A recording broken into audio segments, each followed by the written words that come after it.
Fire officials in California are still scrambling to contain a wildfire, which is now the single largest in the state's history. The Dixie Fire has been burning in Northern California for nearly 4 weeks. It has scorched more than 500,000 acres. The Dixie Fire is one of about 100 wildfires currently burning in several western states. More than 10 major fires are burning just in California. For more, I want to bring in Tom Harbour. He is the former National Fire Chief for the U.S. Forest Service, and he currently serves as the Chief Fire Officer for Cornea, a data firm specializing in disaster planning, response, and recovery. Tom, welcome. Thanks very much for being with us. First off, what is your assessment of the fires that we are seeing raging in the West right now? How does this year's fire season compare? Well, it's terrible. Last year was terrible. We had a little bit of a break in 2019, and the years before that have been terrible. So the question seems to be, how much more terribler is it going to get? It's really bad right now. Well, in recent years, the fire season has been starting earlier and lasting longer. Why is that?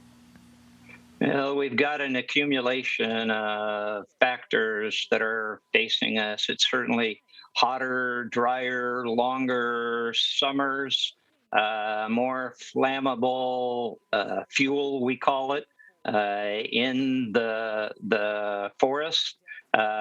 We've had lightning.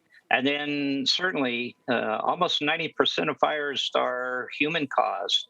And so this accumulation of ignitions with fuels that are primed to go and have winds and hot temperatures just is it's just made an accumulation of factors that just result in these horrific fires.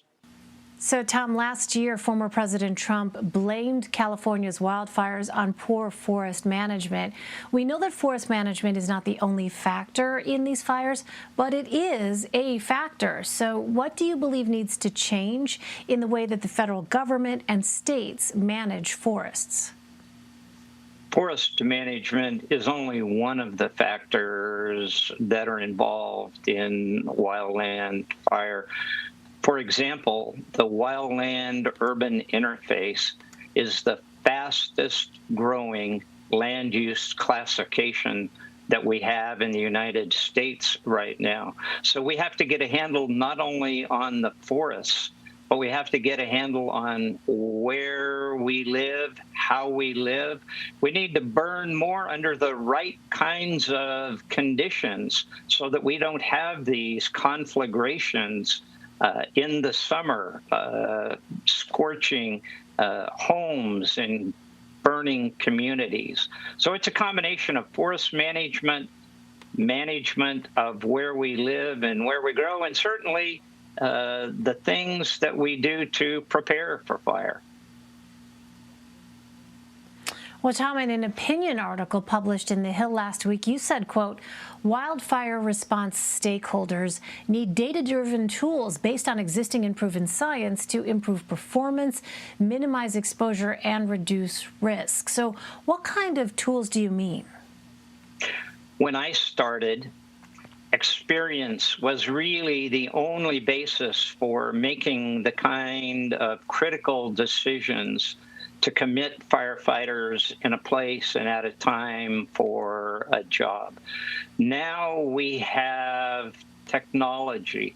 We have private industry and enterprise tools that bring an energy and a discovery to risk management that enable managers, leaders, incident commanders, not only to be able to rely on their experience, but to be able to rely on data-driven, scientifically based risk management tools so that when they commit a young woman or a young man to do a job in the face of these horrific conditions, they're going to do it at the right time, at the right place, with the right kind of tools.